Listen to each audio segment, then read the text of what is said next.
So here is the truth about early retirement that no one tells you. Wealth is not a number like this. It's a ratio. So wealth is really just a ratio of what you have paired against what you need. So when we look at this, there's two different knobs that we can turn here. So we can increase what we have by getting more stuff, increasing our income or whatever, or we can reduce our needs. We have two different ways to feel wealthy. And this is why Thoreau said that I make myself rich by making my wants few. Because even if you don't have a whole lot and you don't have a huge salary, if you reduce what you need and you reduce your desires, then you can be rich. On the other hand, if you have these huge needs and huge desires, then you have to increase what you have and you have to keep pushing that number higher and higher. And Proverbs says that the eyes of a man are never satisfied. I think the easiest knob to turn here is to actually be content, focus on that, and sure, let's focus on increasing the income side as well. But the key to retiring early is tied up in this right here. And so I'm gonna get to that math now. So now let's take a look at some of the numbers here. So let's say we have Mike who earns $50,000 a year and saves $5K per year. So saves 10% of his income. And then we have Tim who earns $500,000 a year and he also saves 10%. So he saves $50,000 every year. So the question is, which one of them is going to be able to retire sooner? So now, if you're like most people, you probably think that it's Tim because he's the one who's earning $500,000 a year. He's the one who is saving $50,000 a year. Of course, he's going to be able to retire earlier. But the fact is, they both are on the same timeline and can retire at the same time. And the reason why is because it's the percentage of money that you save that determines when you can retire. So now I want to take you into this calculator so we can just kind of illustrate this a little bit. So we're gonna take Mike with his $50,000 salary, and we're gonna pretend like he's like so many Americans and he is spending $49,000 each year and he earns $50,000. So he's saving about $1,000 a year for retirement. Doing that, it's gonna take him 59 years to retire. So that is to be expected. Like I was saying, the percentage that you save determines how long it's gonna be before you can retire. And that's why it doesn't matter what your income is, it matters what percentage can you live off of, okay? This is such a huge differentiator that most people miss. It's not about how much you make, it's about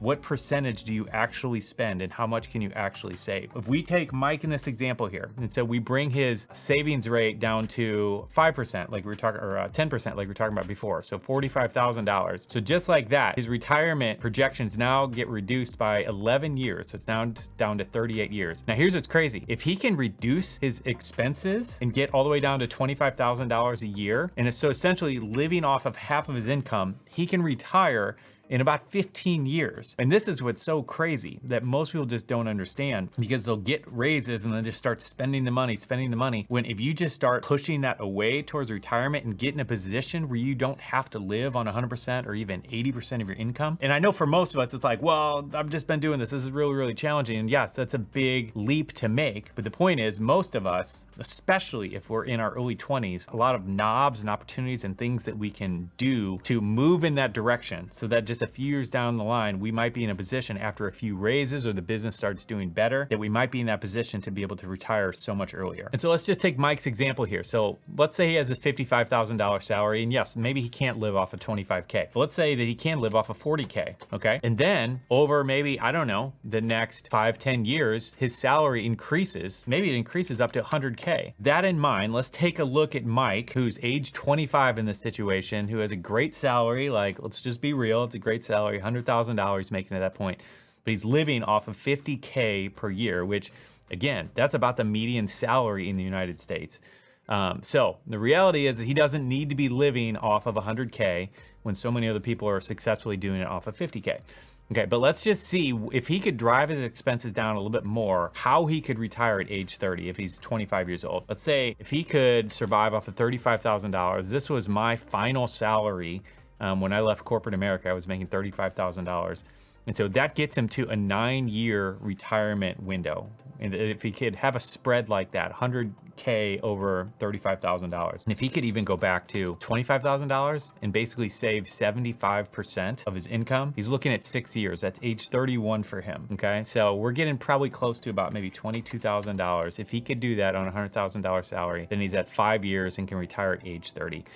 So the point in all of this is if you're 25, it's like, yes, that's a big deal. And that's pretty crazy to be able to live off of 22K, especially if you're making 100K. But the point is it is possible and people are doing it every day. This is what the entire FIRE movement is all about.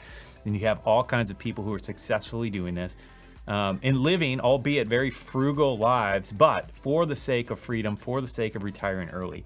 So if that's something important to you, this is what you want to be looking at when you're factoring in all these different decisions and these financial goals that you want to make. But at the end of the day, not all of us want to retire in 5 years. Maybe some of us are fine in 10 years. And so I recommend just playing with this calculator because it's really inspiring and encouraging when you can actually see how these decisions that you make of, I don't know, should we drive 2 brand new cars? Or what if we didn't? And that allowed us to save an extra $10,000 a year by not driving brand new cars. And that allows us to retire, whatever, 5 or 10 years earlier. These are decisions that you should be able to make. And it's no one's putting a gun to your head and forcing you to retire early, but you and I should be able to make that decision of what is more important to us, to drive a brand new car versus a 7-year-old car and retire 10 years early, or is that more important to us? And maybe it is, and that's fine, to each his own. Point is, I want you to be making these decisions and not just having it happen to you because you are just doing what everyone else around you is doing. So this all begs the question, what do you do with the money after you saved it? And so if you are finally in this position where you're saving 10% of your income and you're just throwing that in a savings account, is that all you need to do? And the short answer is no. If we come back over to this calculator and we look at Mike, age 25, $100,000, living off of 50% of his income, so he's saving $50,000 a year, which again, I know it's fantastic, it's pretty crazy. In this, kind of the allocation we've broken down here, this has him investing in the stock market and earning an average rate of return of about 8%. That's where his money is being stored that is allowing him to do this. If he just puts it in a savings account earning basically 1%, this is what's going to happen. His retirement window now goes from about 15 years to 45 years. So the point is, you need to be doing something with that money that you're saving each year, putting it in something that can actually grow rather than just having a savings account where it's being eroded away by inflation each and every year. Now, thankfully, savings rates are finally starting to increase a little bit, but they're not anywhere close to the current inflation rate. So this is why investing, learning how to invest is so important. And if you need any help doing this and getting started, we actually have a course you can check out. It's called our 10X Investing course, where I share everything that I learned from a millionaire school teacher and what he taught me about investing. So if you're interested, check that out, and I'll see you in the next video.